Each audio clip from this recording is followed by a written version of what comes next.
Since I launched my YouTube videos, I've had a lot of people send me messages about their experience in the SEAL.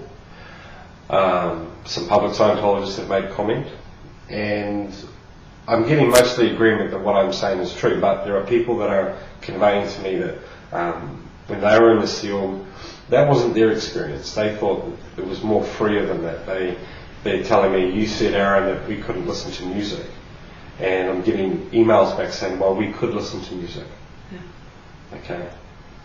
And I just want to point out that, yes, I've painted this picture of the SEAL, which is quite dark, but try to understand something. I was in the Hubbard Communications office, and this staff member might have just been in Division 4 and just been doing fine for 2 years without much harassment. This is quite possible. I don't doubt it at all.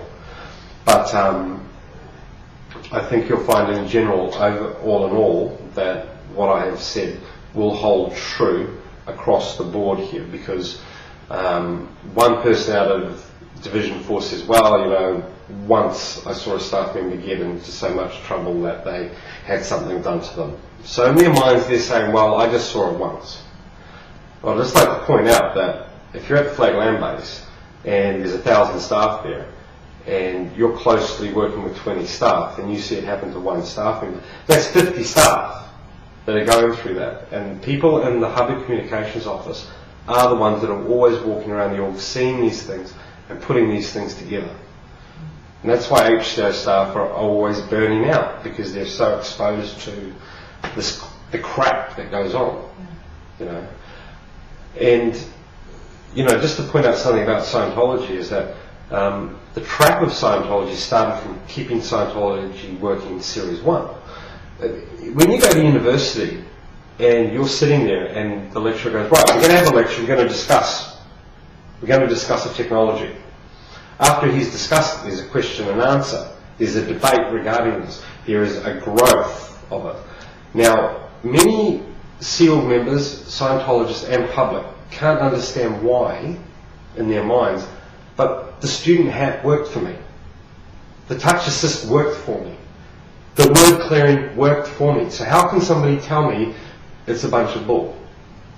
Okay? There's two answers to that. Firstly, Scientology is the only religion in the world that asks you to defend something you don't know.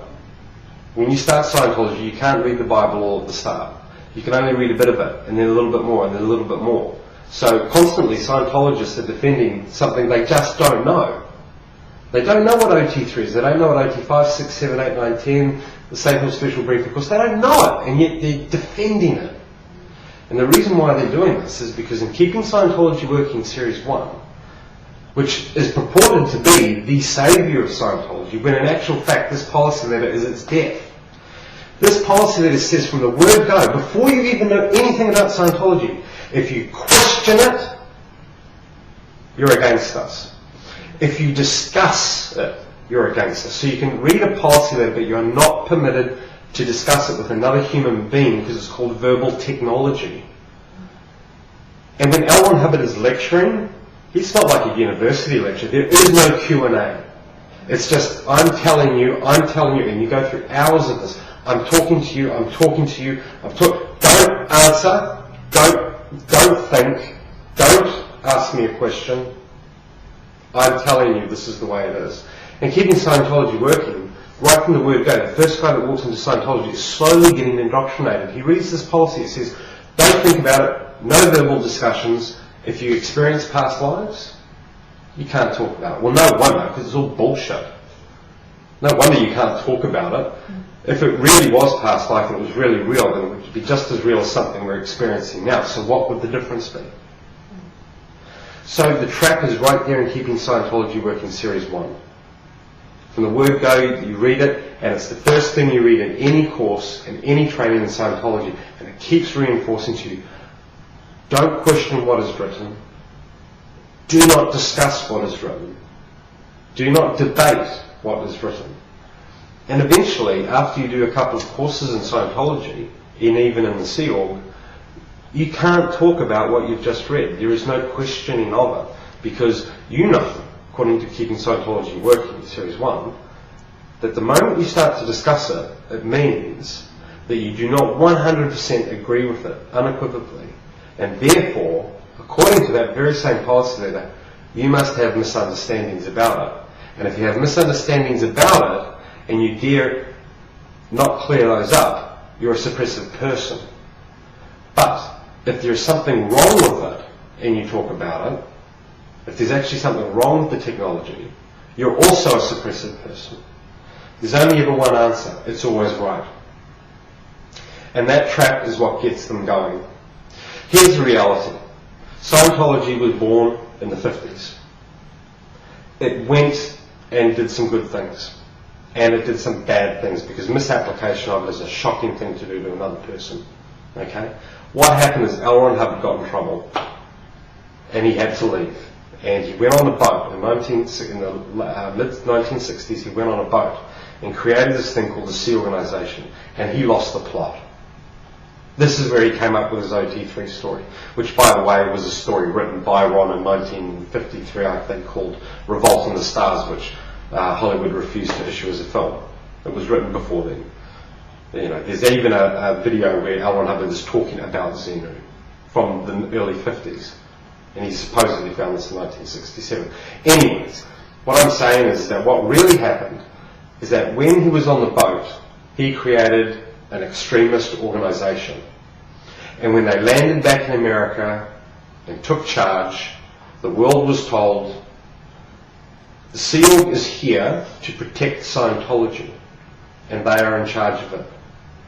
And everybody believed them. This is the lie.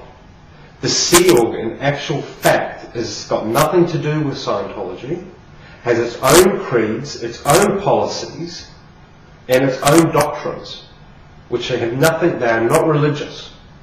And they hijacked Scientology and used Scientology as a method to accomplish their goals. So while you keep seeing people out there going, but the Sea Org is protecting Scientology, it's the other way around. Scientology is the vehicle for the Sea Org, not the Sea Org being the vehicle for Scientology. And they use all these activities, like applied scholastics and Narconon, to the Sea Org. It's just another activity that's implementing their ultimate goals. Look, people want to believe that Scientology is all about money. I'm sorry to disappoint you. It's far worse than that. It's not just about money, it's about control. Controlling your life, governments, and the way we live. And the Sea Org is just what they want in society on a small scale, and it's expanding. And when people realize that it's wrong to call Scientology a cult, it's not a cult. A cult is, by definition, a religion, a belief system, a godlike thing, practices and belief that are considered unorthodox or extreme, and often run or led by a charismatic leader. This is the definition of a cult. Scientology doesn't fit that definition. The church, the creed, sorry, that looks like a bona fide religion. The Sea Org, on the other hand, wearing uniforms, captains, commanders, lieutenants, chief petty officers, musters standing at attention, roll calls, living in barracks, cutting off all media, no TV, no newspapers, no books on anti-Scientology, no books on anti-anything, no books on psychiatry, no phone calls to the outside, no civilian contact in our offices. That is a cult. And when people finally dawn on the horrible truth that Scientology is not thankful to the Sea Org for making it successful, but that Scientology is in control because a cult controls Scientology. And when you can make that differentiation, you can finally see it for what it is. This staff member in the local organisation around here, this public Scientologist, this pretty average Joe Schmo guy, he wants to help. He really does. This is why we were all there. But what happens is when you join the Sea Organisation, it becomes ultimately complex, and you realise you are in a cult now. It's not an upgrade of a staff member. It's something different.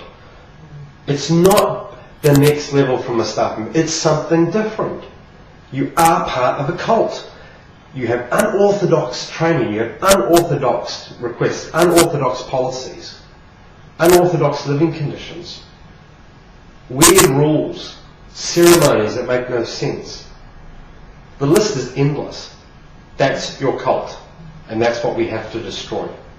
Because Scientology, the Sea Org keep using Scientology. Every time we attack Scientology, they keep going, you're a religious, intolerant person. The reality is, we should be targeting the Sea Org because they stand for everything that is a cult and nothing to do with religion.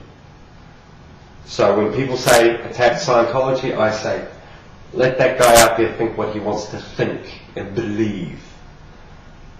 The target is the Sea Org. They are the cult.